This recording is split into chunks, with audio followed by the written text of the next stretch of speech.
Hi there. Thanks so much for showing up for your math learning. It's Tutor Grant, and we are going to find the ratio of the shaded area to the total. This is a square and a triangle. Sorry, a triangle and a square with a circle inside of it. How are we going to do that?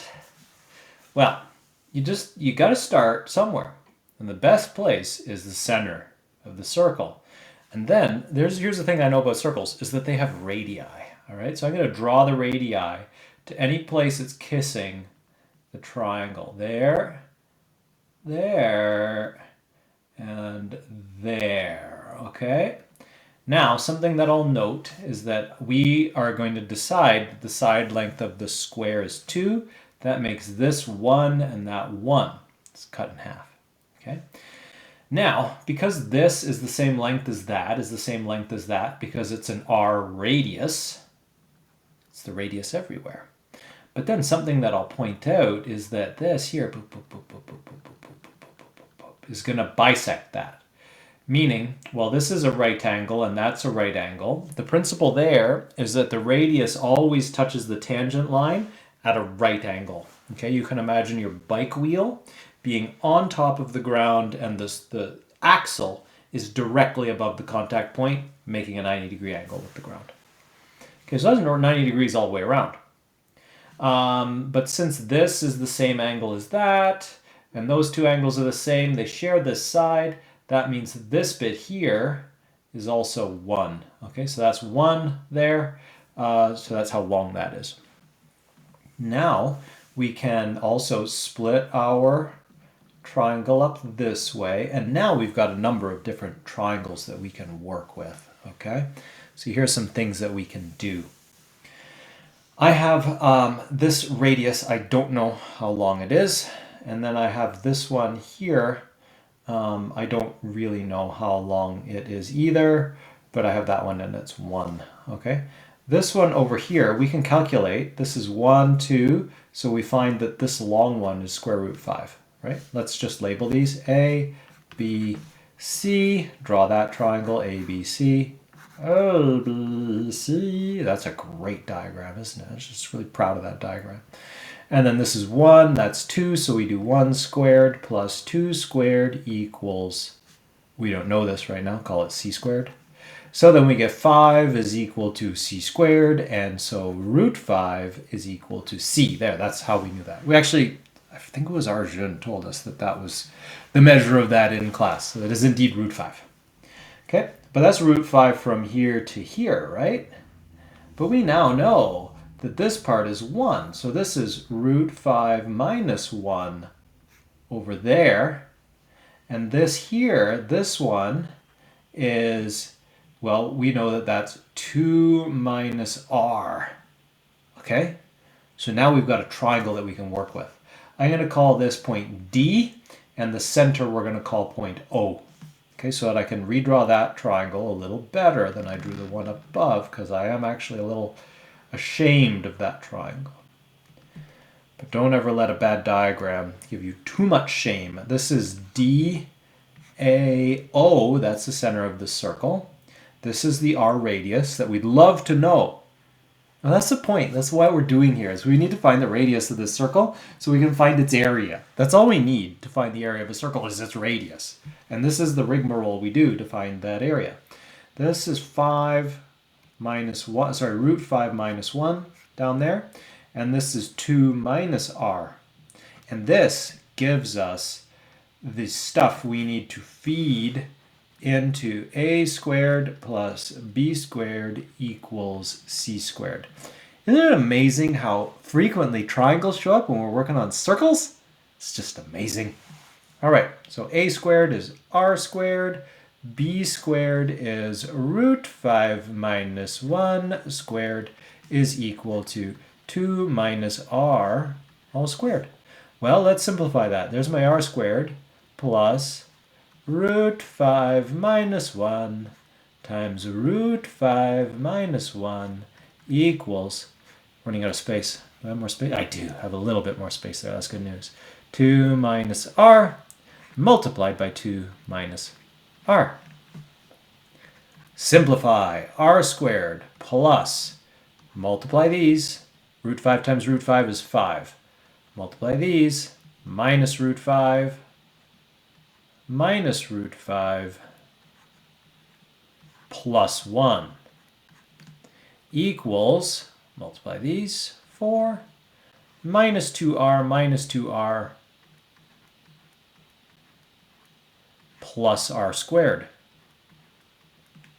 Okay, simplify on both sides gives us r squared plus 6 minus 2 root 5 is equal to r squared minus 4r plus 4. Now we simplify, okay? Now we just move our stuff around the equation. So we're going to subtract r squared from both sides. It's just gone. And then we're going to subtract 4 from both sides. No, that's not what we're going to do. I'm going to add 4r. Might as well move it over. So plus 4r on both sides. And then subtract 6. And add 2 root 5 on both sides. So this is 0, it's gone. This is 0, it's gone, and we're only got, how come I can't scroll? There. We've only got 4r left on that side. Let's get out our blue.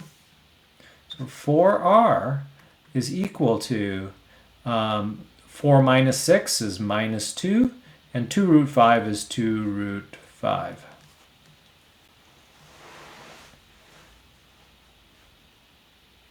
And then we're just going to solve for r. So r is equal to 2 root 5 minus 2 over 4, which is a fancy way of saying r is equal to root 5 minus 1 on 2. And how big is that? That's a calculator-worthy question if I ever saw one. So let's go 5, we take its square root, we subtract 1, we say equals, and we divide that by 2, and that equals 0.618. Oh, that's an interesting number. Oh, that's very interesting. But anyway, it's actually quite beautiful that happens to be that. And then, so then you look at this and you're like, okay, well that's a little bit more than 60% of this, and that does indeed look like it's about 60% of 1. So we're pretty confident that we got the right thing, right? And now we just go ahead and to find that, we just square that number. So let's square this. Find out what we get. I'm going to get rid of this, give us some space to work. I did not do a great job in laying out my solution, because I tend to struggle with that while I'm talking, so sorry. So we have pi r squared is the area of the black circle. And so that will be pi multiplied by, I'm just going to write it out this way, root 5 minus 1 over 2 times root 5 minus 1 over 2, that's the radius squared, is equal to the circle's area. When we square this, we get 5 minus 2 root 5 plus 1. So that's pi times, we've already squared this, 6 minus 2 root 5 over 4. Got to multiply the bottoms too, don't forget, is equal to the area.